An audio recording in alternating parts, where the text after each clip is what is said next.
வேண்டாம்மா, உனக்கு எதுக்கு இந்த கஷ்டம் இல்ல? எப்படி துவைக்கிறதுன்னு நானும் கத்துக்கிறேன் அண்ணி. கல்யாணம் ஆகி மாமியார் வீட்டுக்கு போனா நான் தானே துவைக்கணும். கவலைப்படாதம்மா, உனக்கு அப்படி ஒரு கஷ்டம் வர நாங்க விட மாட்டோம். நிறைய வரதட்சணை கொடுத்து பெரிய இடத்துல உன்னை கட்டி கொடுப்போம். பெரிய இடமா இருந்தாலும் அங்கேயும் எங்க அம்மா மாதிரி ஒரு மாமியார் இருப்பாங்களே. ஆமா அண்ணி, நாட்டுல ஜாதி ஒழிஞ்சிடுச்சுன்னு எல்லாருமே சொல்றாங்க. ஆனா மாமியார் ஜாதி மட்டும் ஒழியல. நான் தான் தோச்சேன். அகிலாண்டத்துக்கு பொண்ணா பிறந்துட்டு உனக்கு தலையெழுத்தா துவைக்கிறேன்? என்னடி பாக்குறேன்?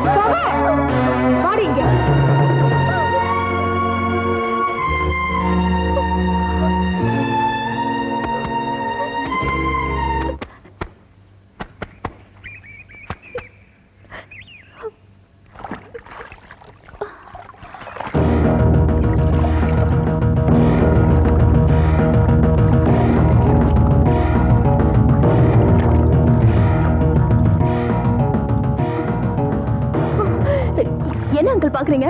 உன் நெஞ்செழுத்தத்தை பாக்குறேன். இவ்வளவு கொடுமையும் தாங்கிக்கிட்டு இந்த வீட்டுல மருமகளா வாழ்ந்துட்டு இருக்கியே, உன்னை பாராட்டேன். ஆனா ஒண்ணு, என் ஆதரவு உனக்கு எப்பவும் உண்டு. பாத்துமா, ரொம்ப பிடியாது, ரொம்ப பிடியாது. என்னமா அதை மட்டும் எடுத்துட்டு போற? இது ஏற்கனவே துவைச்ச துணி, காய போடணும். நானும் தான் காஞ்சிட்டு இருக்கேன். சாந்தி, சாந்தி, பாத்தியா, எங்க அத்தை என்ன கூப்பிடுறாங்க. ஸ்ரீராம ஜெயம் எழுதுற மாதிரி சாந்தி சாந்தின்னு ஒரு நாளைக்கு 108 தடவையாவது சொல்லலைன்னா அவங்களுக்கு தூக்கமே வராது. போயிட்டு வந்து மீதி எழுதுறேன். என்னத்த, உடம்பு சரியில்லையா? ஆமாம்மா, உனக்கு கல்யாணம் ஆனதுல இருந்து எனக்கு கை காலெல்லாம் ஒரே குடைச்சல். படுத்துக்கோங்க அத்தை, நான் அமைக்க விடுறேன், சரியா போயிடும்.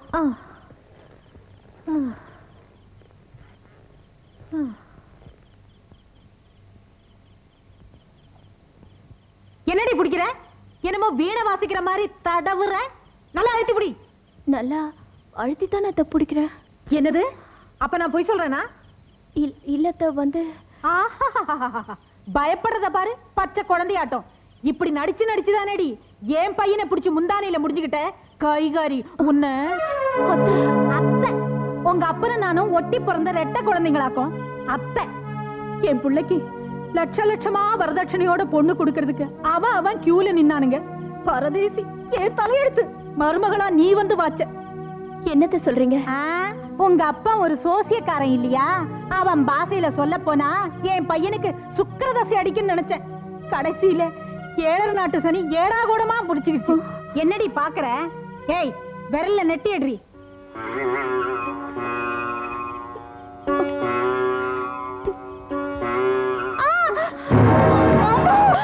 ஊமக்கோட்டா மாதிரி இருந்துகிட்டு என் விரல் மேலேயே உன் கோவத்தை காட்டுற. பதிலுக்கு பதில் உன் விரல உடைக்காம விட மாட்டேன்.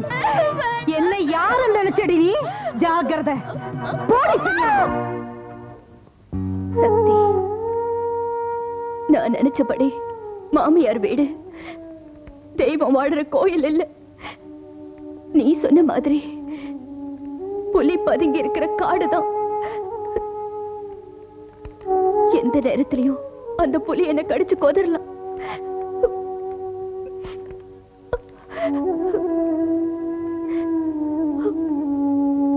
சக்தி, நான் இங்க சந்தோஷமா இருக்கிறதா நீ நினைச்சுக்கிட்டு இருக்க. அந்த நினைப்ப நான் கெடுக்க விரும்பல.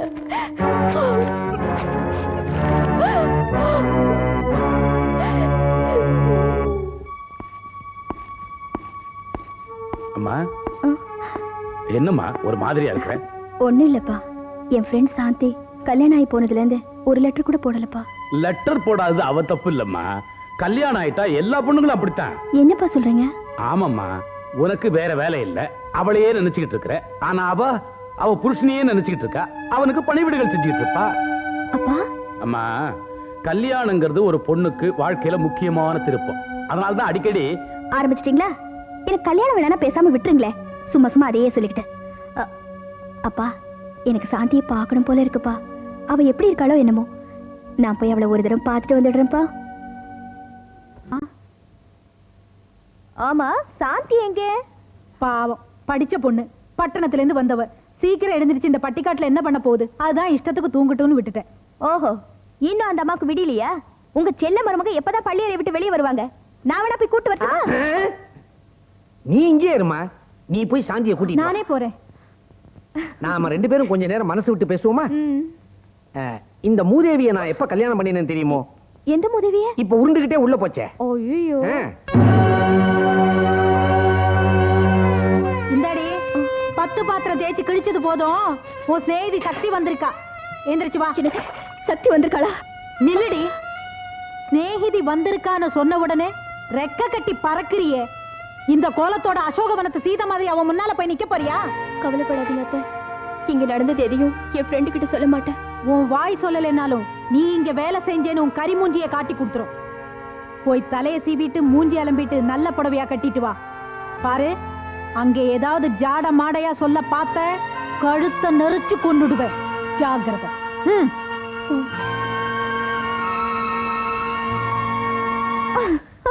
அடடே, உன் ஃப்ரெண்ட் வந்தாச்சு. இனிமே உங்க கதையை ஆரம்பிச்சுங்க. ஹாய் சாந்தி, என்னடி சக்தி எப்போ வந்த? இப்பதான் வந்த.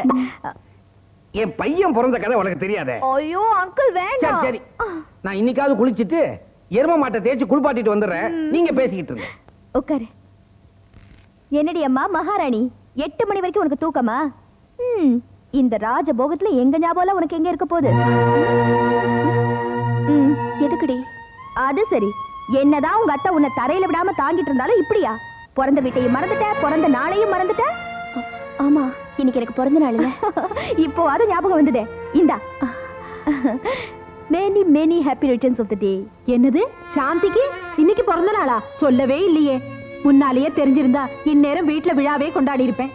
பரவாயில்ல அத்தை, எனக்கு இந்த வீட்டுல ஒவ்வொரு நாளும் விழா தானே. இத போட்டுக்கமா. சாந்தி, இத்தனை நாளா நீ ஏன் எனக்கு லெட்டர் எழுதலைங்கிற காரணம் இப்பதான் எனக்கு புரியுது. இவ்வளவு தங்கமான மாமியார் கிடைச்சதுக்கு அப்புறம் ஏன் ஞாபகம் உனக்கு எப்படி வரும்? ரொம்ப புகழாதம்மா. சரி சரி, எனக்கு டைம் ஆச்சு.